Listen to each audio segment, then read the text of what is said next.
네, 안녕하십니까. 내과 1년차 송관영 발표 시작하겠습니다. 오늘 소개시켜드릴 논문은 E형 당뇨가 있는 CKD 환자에서 피네레논 이펙트를 연구한 논문입니다. 먼저 최근 연구들에서 CKD 진행이 레날 인플라메이션과 파이브로시스로 진행된다는 것으로 알려져 있고, 이것이 이제 MR, 그러니까 미네랄로 코르티코이드 리셉터의 오버 액티베이션으로 인해서 가속화된다고 알려져 있습니다. 따라서 피네레논이 비스테로이드성 셀렉티브 미네랄로 코르티코이드 리셉터 안타고니스트로서 MR 액티베이션을 저해하게 되면 결과적으로 레날 인플라메이션, 파이브로시스, 그리고 바스큘러 디지즈들의 진행을 막는다, 이렇게 볼 수 있습니다. 기존에도 CKD 환자에서 스테로이드성 미네랄로 코르티코이드 리셉터 안타고니스트의 이펙트를 연구한 논문이 있었습니다. 그 논문에서도 알부민 유리아와 프로테인 유리아가 31% 정도 감소됐다, 이렇게 결과가 있었는데, 그 당시에는 쇼텀 이펙트만 연구한 논문이었고, 본 연구에서는 비스테로이드성 MR 안타고니스트인 피네레논의 롱텀 이펙트를 연구해 보았습니다.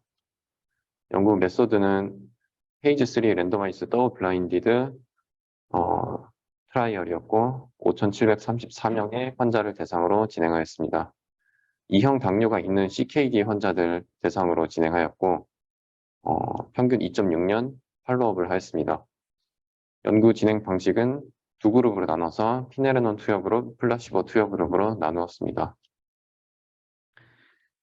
연구의 프라이머리 아웃컴으로는 kidney failure, sustained decrease of at least 40% in the eGFR from baseline, death from renal cause로 키드니 디지즈에 관련된 이벤트들로 선정하였고, 세컨더리 아웃컴은 death from cardiovascular cause, non-fatal myocardial infarction, non-fatal stroke, hospitalization for heart failure로 카디오바스큘러 디지즈와 관련된 이벤트들로 선정하였습니다.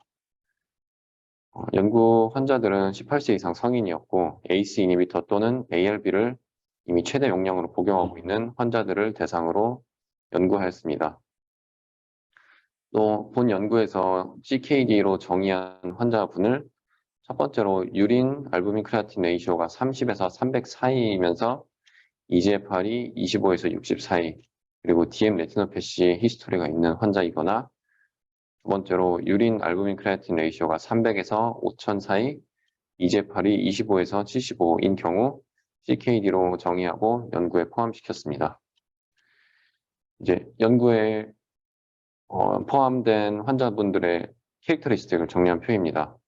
평균 나이 65세 정도였고 60% 이상이 백인이고 아시아인은 25% 정도였습니다.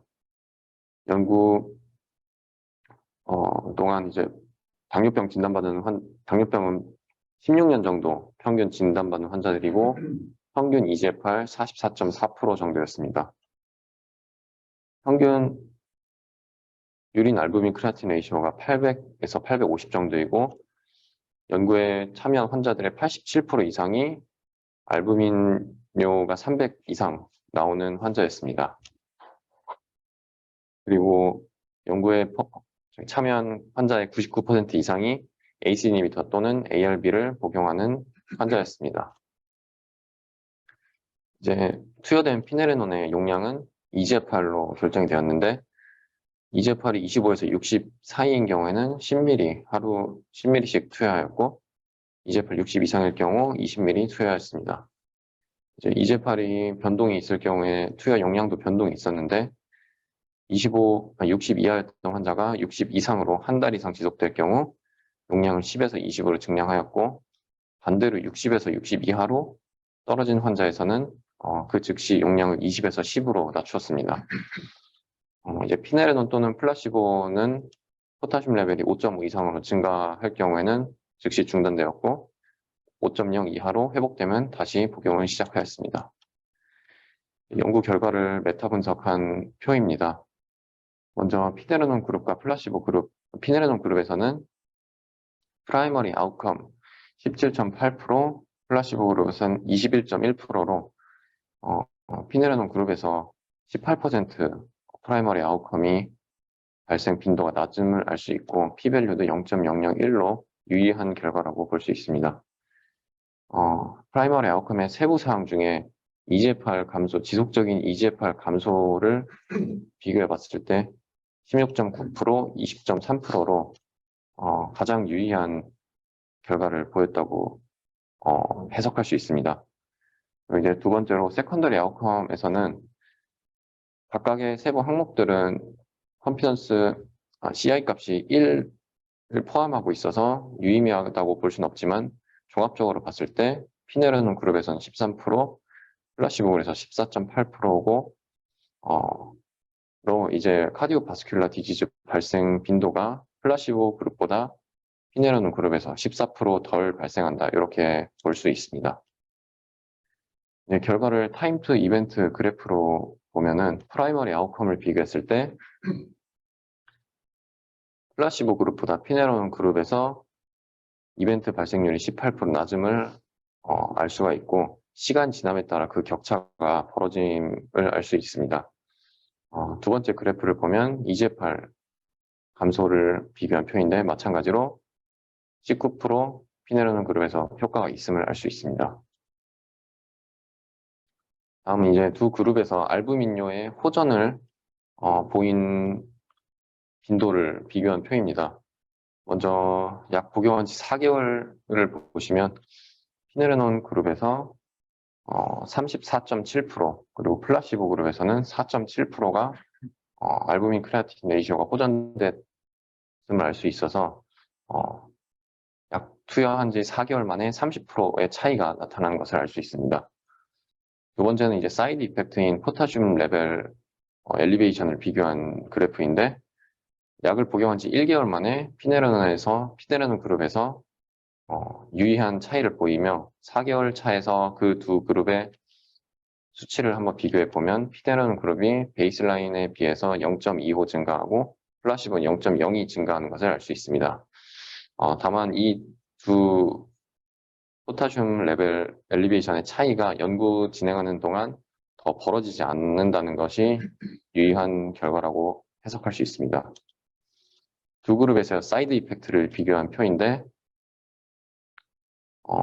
토탈 사이드 이펙트 빈도는 87%로 두 그룹 차이가 나지 않았고 주로 이제 하이퍼칼레미아가 두 그룹에서 가장 많이 차이가 났습니다.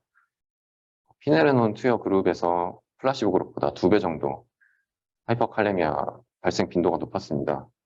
그리고 이 중에 시리어스 하이퍼칼레미아와 hospitalization due to hyperkalemia 빈도가 각각 4배 이렇게 높았는데 여기서 연구에서 시리어스 하이퍼칼레미아로 정의한 포함시킨 정의에는 이제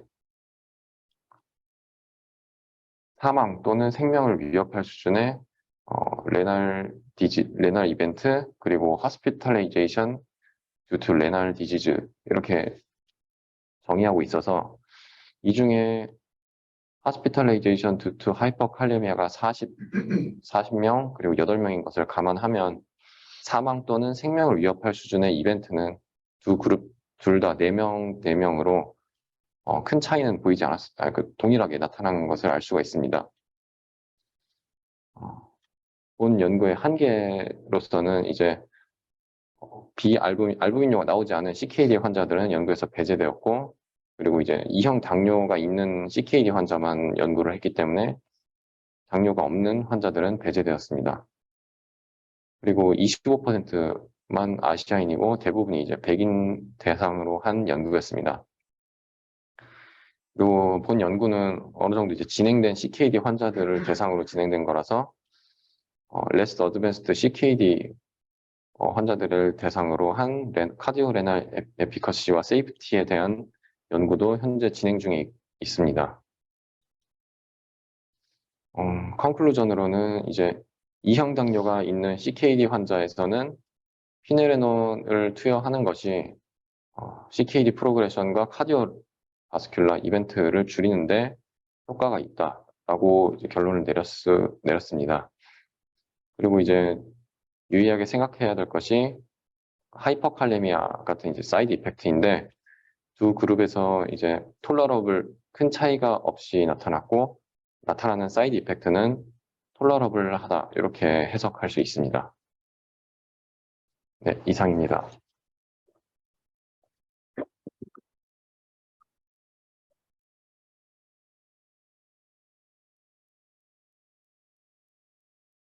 예, 송하윤 선생님께서 잘 정리해 주셨습니다. 오늘 말씀드릴 내용은 만성 콩팥병, 특히 그 당뇨병성 콩팥병에서의 새로운 뉴미네랄 코티코이드 리셉터 안타고니스트 약제에 대한 내용입니다. 아마 이 약제는 올해 5월 10일경에 지금 심평원을 통과했고 아마 국내도 임상이 거의 마무리되고 있고 아마 빠르면 내년에부터 쓸 약제라서 한번 저희가 선택해 보았습니다.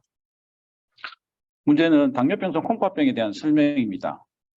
망막증이 필요할지, 사고체 신념 유무, 그다음에 우리나라 말기 신부전의 흔한 원인, 실제로 당뇨병성 콩팥병에서 알부민료가 없어도 CKD가 진행할 수 있을지, 그리고 진단을 위해서 우리가 학교 때 배운 이 조직학적 소견이 반드시 필요할지, 요거에 대해서 한번 또 말씀드리고, 오늘 주된 주제인 비스테로이드성 선택성 MRA 같은 경우는 이 약제를 사용하면 포타슘이 조절이 안 될까?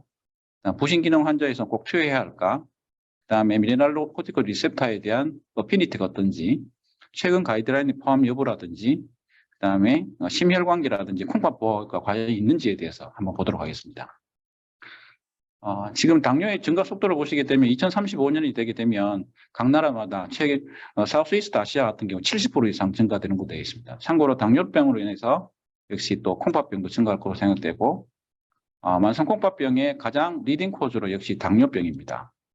우리나라의 경우에 보시게 되면 매년 대한신장학회에서 발표하는 2022년 신대처법 자료가 되겠습니다. 보시다시피 역시 50% 가까이 당뇨가 1등을 차지하고 있습니다. 요즘 만성 콩팥병을 분류하는 방법들이 GFR뿐만 아니라 알부민료로 나누고 있습니다. 그래서 보통 알부민료가 적게 나올 경우에는 GFR이 30 미만이 될 경우에 신장내과로 미안합니다. 신장내과로 보내서 좀 치료를 해라. 그리고 단백뇨가 많이 나오면 GFR에 상관없이 신장내과로 빨리 보내서 좀 치료를 해라. 이렇게 권고를 하고 있습니다. 당뇨나 프로테인유리아가 있을 경우는 일반 검사를 진행하고 특별히 레티노패시, 안과 협진을 해서 망막증 유무 함유가 확인이 굉장히 중요하다 하겠습니다. 보통 스크리닝을 아시다시피 타입 2 DM 같은 경우 진단 당시에 타입 1은 진단 후 5년째부터 스크리닝하라고 되어 있고 그리고 스판유린하고 EGFR 검사를 시행하라고 되어 있습니다. 그리고 그 다음에 당뇨병 콩팥병의 병태 생리하고 자연경과 등에 대해서 말씀을 드리겠습니다. 자꾸 너무 미안합니다. 이 만성 콩팥병의 그 위험 인자로는 역시 하이퍼텐전이라는 여러 가지 리스크 팩터, 그리고 소시오 이코노믹 팩터라든지 나이라든지 성별, 그다음에 흡연 등이 위험 인자로 알려져 있습니다. 메탈릭 팩터로 여러 가지 프로테인 카이네이지 패스웨이나 어드밴스드 글라이케이션 엔드 프로덕트 관련된 헤모다이나믹 팩터가 작용해서 뭐 산화 작용이라든지 그다음에 인트라셀룰라 시그널링 패스웨이 등에 의해서 파이브로시스나 염증에 의해서 당뇨병성 콩팥병이 발생되는 것으로 알려져 있습니다.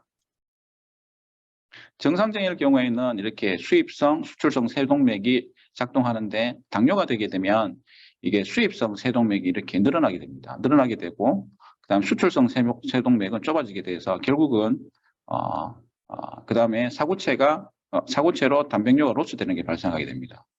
그래서 보통 에이스 리미터를 사용하게 되면 이게 사고체 내 압력을 떨어뜨려서 좀 호전시키는 것으로 되어 있습니다. 미안합니다. 최근에는 자세히 보면은 프로테인 C 등이 이게 액티베이션 되지 않아서 영향을 미친다는 것도 알려져 있습니다.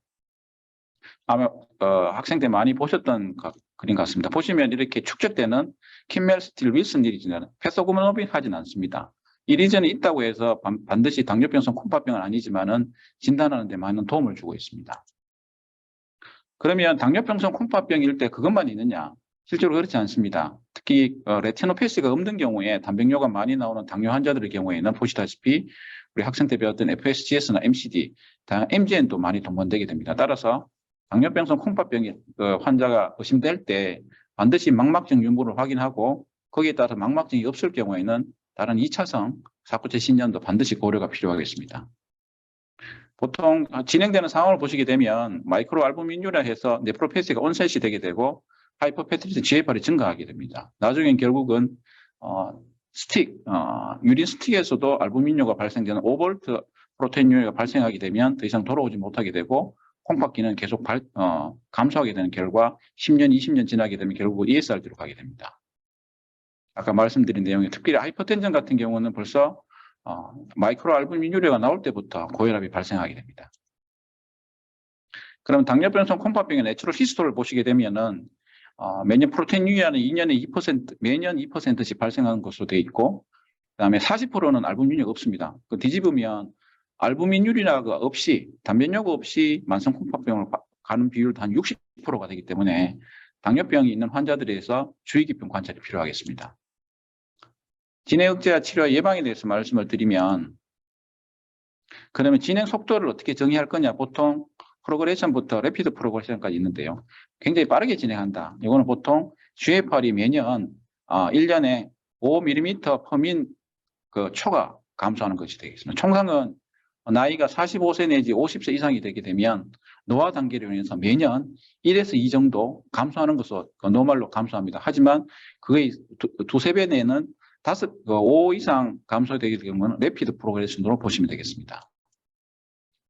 이런 당뇨병성 콩팥병 예방을 위해서 많은 연구들이 있어왔습니다. 주로 라스 이니비터, 그다음에 여러 가지 멀티 디스플레니 트리트먼트, 최근에는 SGLT 이니비터가 굉장히 큰 효과를 보였다고 알려져 있습니다.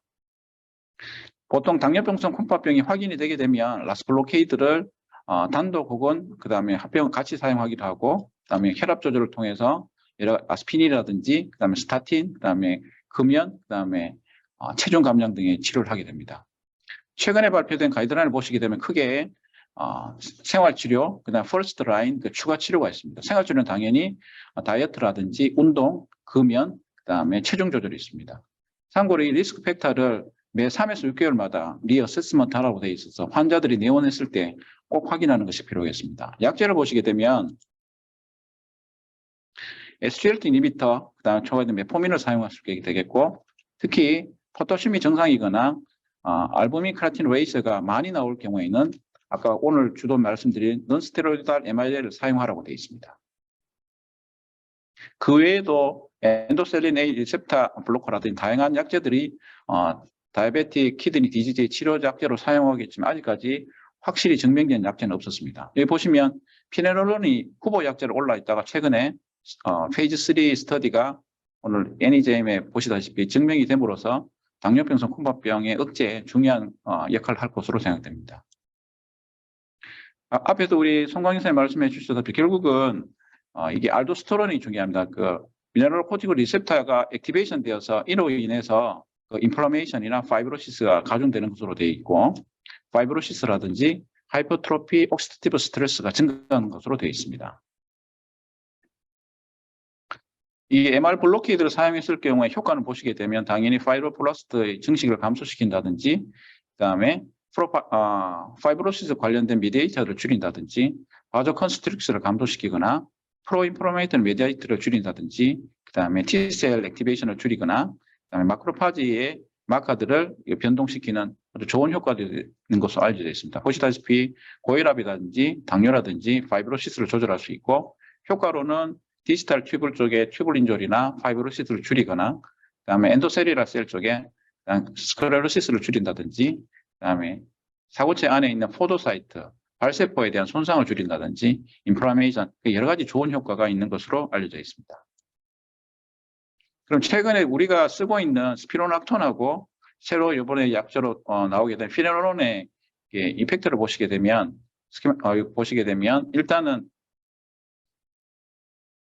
죄송합니다. 자꾸 넘어가서 그 미네랄코티드 리셉터의 포텐시라든지 셀렉티비티가 굉장히 뛰어납니다. 하프라이프는 한 2-3시간 정도로 되어 있고, 혈압도 일부 낮추는 것으로 되어 있습니다. 이 피네롤론 관련된 여러 가지 스터디가 있었는데 그 중에서도 피네롤 스터디와 피가로 스터디가 가장 큰 스터디가 되겠고, 일단 2형 당뇨에서 CKD 동반된 환자에서 이 약제를 사용했을 경우에 만성 콩팥병으로 가는 리스크를 감소시키고, 그다음에 카디오베스큘러 이벤트도 줄이는 것으로 실제로 증명이 됐습니다. 참고로 이 연구 같은 정리 같은 경우 보시게 되면 SGLT2 이니비터의 유무에 상관없이 효과가 크게 차이가 없습니다. 그럼 좀 말을 바꾸면 SGLT2 이니비터에 상관없이 효과가 있으니까 역시 그 피네놀론 효과가 상당하다고 할 수 있겠습니다. 그 중에서도 아까 합병증 중에서 저희가 좀 우려하는 게 역시 그 고칼륨혈증이 실제로 생깁니다. 저희가 스피로락톤을 알닥톤을 썼을 경우에 포타슘이 올라간 경우가 있습니다. 아마 카디올로지나 그다음에 헤파톨로지 주로 저희도 일부 사용합니다. 소량원 사용해서 효과가 있다고 되어 있고, 하지만 역시 포타슘 사용에 대한 걱정이 있는데 이 약제 같은 경우에도 포타슘 상승에 대한 좀 우려가 있긴 합니다. 하지만 시리어스한 합병증이나 이런 것들이 없고 그다음 조절할 수 있는 상황이라서 약제를 사용한 효과가 더 크기 때문에 충분히 사용할 수 있을 것으로 생각이 됩니다. 그다음에 이형당뇨 CKD 환자에서 이 약제에 대한 최근 메타 분석을 보시게 되면 유린 알부민 크레아틴 레이셔를 알부민을 줄이고 그다음 고혈압도 좀 낮출 수 있고, 그다음에 고칼륨혈증에 대한 위험성을 보시게 되면 초기에 실제로 GFR도 약간 감소하지만 충분히 조절할 수 있는 정도고 고칼륨혈증도 그리 심하지 않다. 따라서 약제의 효과가 충분하기 때문에 좀 써볼만 할 것으로 생각이 됩니다. 금방 말씀드린 유린 알부민 크레아틴 레이셔라든지 EGFR, 그다음 고칼륨혈증에 대한 말씀드리겠습니다. 하지만 사용하지 말아야 될 경우가 있습니다. 역시 부신 기능이 부전된 환자라든지, 그다음 사이토크롬 3A4 이니비터를 복용 중인 경우, 그다음에 특히 포타슘 뒤에도 한 번 더 말씀드릴 건데 초기부터 포타슘이 5나 5.5 이상이 될 경우는 일단 사용하지 말고 기다리는 게 좋겠습니다. 아직까지 GFR 25 미만에 대해서 사용하는 것들은 아주 좀 주의가 필요한 것 같고, 최근에 이 약제를 가지고 파펠류 환자라든지 그다음에 비당뇨성 환자에 대한 그 스터디도 죄송합니다. 진행이 되고 있어서 아마 비당뇨성 환자에 대한 그 효과, 그다음 합혈류 환자에 대한 효과도 향후 나오게 되면 약제의 사용 범위가 넓어질 것으로 생각이 됩니다. 이 약제 관련된 고칼륨혈증 조절되는 거 보시다시피 일단 시작하기 전에 포타슘은 4.8 이하로 되는 게 굉장히 중요하겠습니다. 그래서 아마 향후 내년부터 약제를 사용하게 되실 때 포타슘 레벨을 잘 확인하고 사용하는 것이 중요하고, 이후에 뭐 포타슘 4.8 미만이 되면 미안합니다. 왜냐면 약제 사용 그 용량이라든지 이런 걸 확인하는 게 굉장히 중요하겠습니다. 5.5 이상 되면 일단 홀드하는 것으로 되어 있습니다. 최근에 이제 상품명으로 케렌디아가 지금 이제 곧 나올 예정이고, 여러 가지 그 KDIGO 가이드라인이라든지 그다음에 ADA 관련된 당뇨 학회에서도 가이드라인에 일대로 포함이 되었습니다.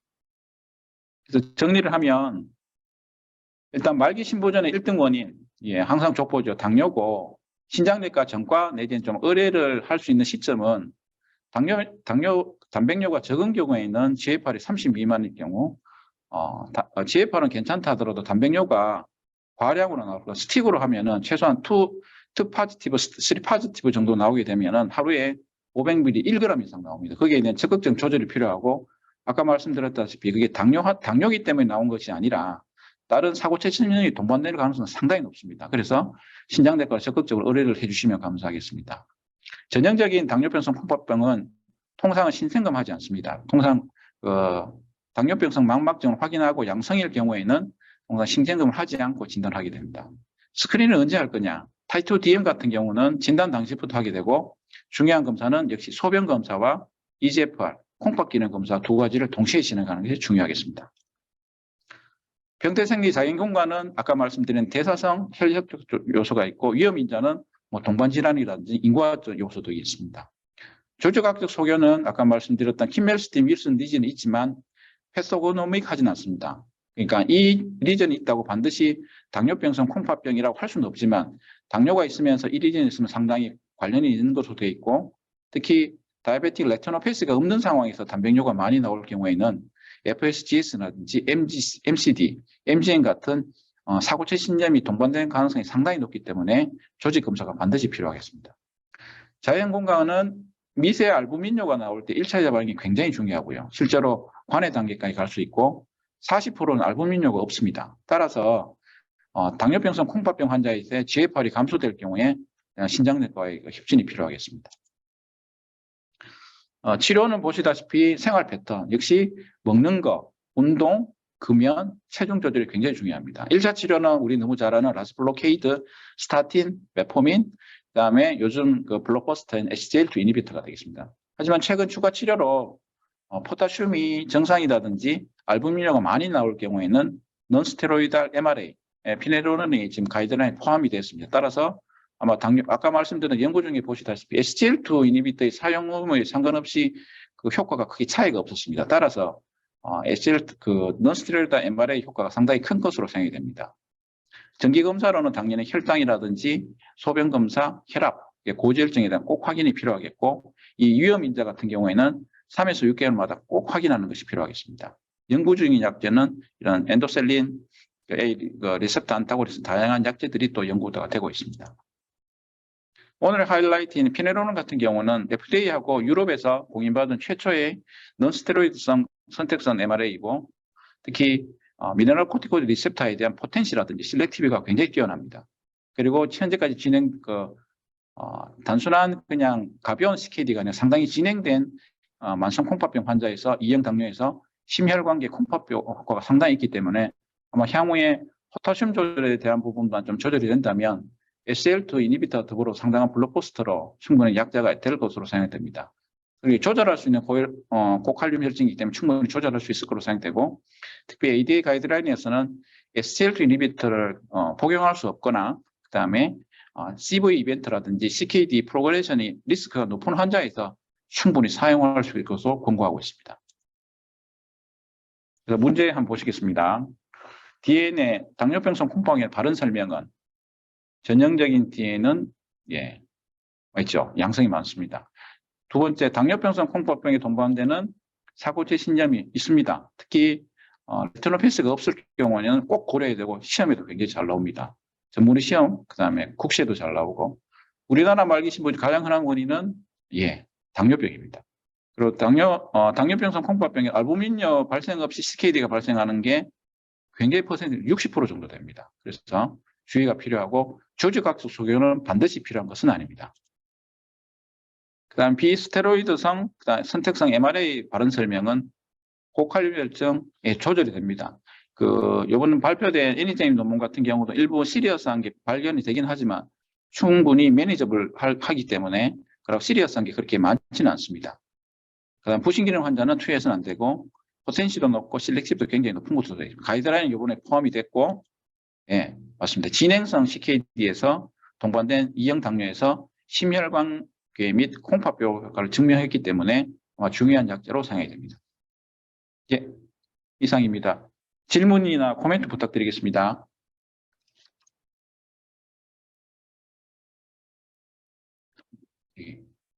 어디서 보노? 채팅 없는 거죠.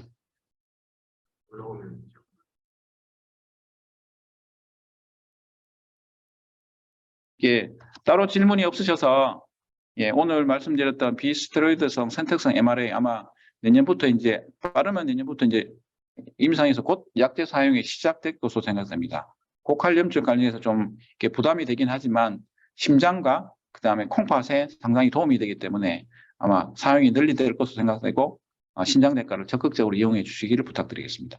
오늘 초독 여기서 마치겠습니다. 감사합니다.